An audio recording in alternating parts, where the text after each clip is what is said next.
Lakini okay, sawa. Tungekuwa kama Wakenya tungevuta Elion, tujue huyu mzee ako na nini anaweza kufanya. Sasa kuna wakati Raila alienda nchi inaitwa France. Sijui alienda kufanya nini katika university moja, alipokuwa na address watu. Wazungu walimwangalia wakasema, and this old man, Mungu alimwekea akili. Wakenya wamepoteza mkubwa. It is a forgone case. Wacha Rigathi Gachagua abebe mzigo yake. Wenye wanasema kufa makanga kufa dereva, wacha Rigathi aende, then you start a new process. They start a new process of impeaching the president.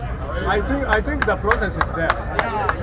The process is there. If at all you can collect all those signatures, make it, and if you succeed, thank you. Thank you. Thank you very much. In the interest of time, should we adjourn?